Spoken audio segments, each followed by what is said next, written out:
Studios. Welcome. I'm right here in the studio with Miss Deborah Dean Abbey, the interim speaker of the Ijaw Women of America.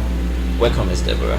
Thank you, Emmanuel. It's a blessing to be in your presence, and thank you for taking time out to allow me to be here in your studio. Thank you. You're welcome. So now tell us, give us a little information about the Ijaw community, and but there's been a lot of so much left and right going on. Just give us some little details about the Ijaw situation. Awesome, I'd love to.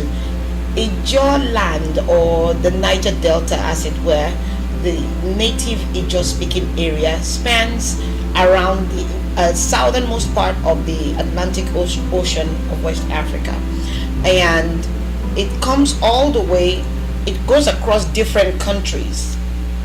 In Nigeria, there are mainly 6 states: Ondo State, Edo State, Delta State, Bayelsa State, Akwa Ibom, and Cross River. And all these communities, if you look on the map, geographic map of Nigeria, it's along the Atlantic shoreline. That is where all of the oil is produced. So in Nigeria, for instance, without that land, without the water, without the delta area of Nigeria, there's no wealth in Nigeria. All the oil, crude oil, is refined there, yet we remain the poorest people in the world.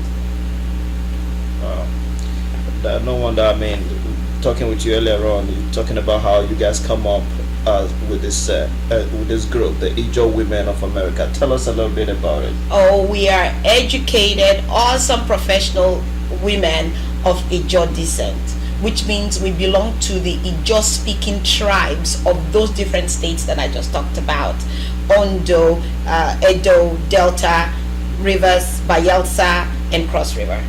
We are all Ijaw speaking, meaning we understand each other's dialects somehow. Somehow there are words that are similar. And what we've decided to do is form a quorum where we could, number one, help ourselves to be aware of what is going on. Number two, to unite. Because we're spread apart from different states, sometimes we're divided in our decisions. We believe that there is strength when people unite. I believe there are portions in the Bible even that says that, but we wouldn't even go there. But when you are in one accord, you can do things more than when you're scattered. So number two is to unite.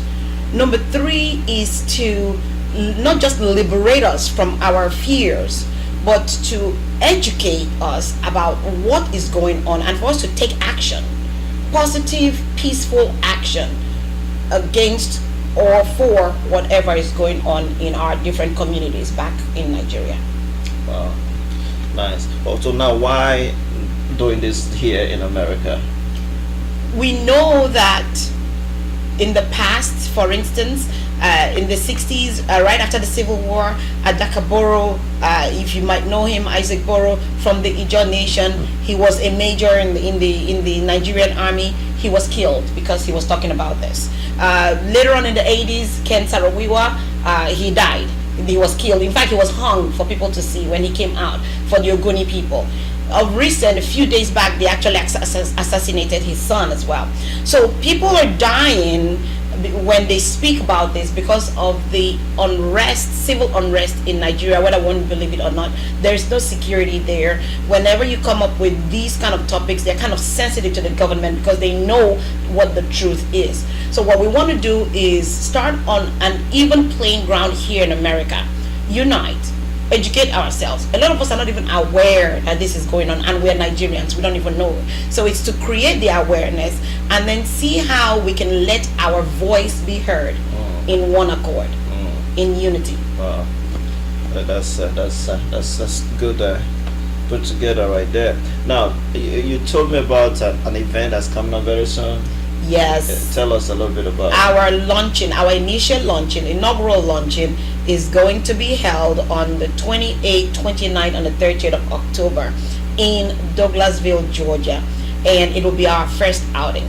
But what we're doing is asking for every Ijaw woman, if you know that you're Ijaw tribe and you live here in the United States, it doesn't matter what state you live in, all 50 states. If you live here, we want to get in contact with you. Come to our event in Douglasville. If you cannot, check us out on the website ijawwomenofamerica.com, or send us an email, ijawwomenofamerica@gmail.com. Either way, we want to hear from you because there is power in numbers. We want you on our side so that we can put our heads together and create a difference, be of significance now in our time. Cool. So after this inauguration and all this, so is there any follow-up meetings? Definitely. How could people get in touch and Definitely. If they would go to the website, they would see how they can contact us, how they can become a member, how they can even donate to our cause. They would see what our mission statement is, what our vision is, and all that. In the future, we want to see Ijaw Women of America in every state.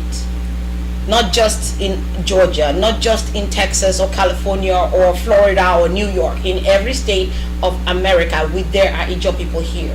We want them in Tennessee, we want them in Kentucky, we want them everywhere so that we can all come together with our knowledge, with our wisdom, all the things that God has given us, to use that to help our people. Not just there in Nigeria, but also ourselves here in America.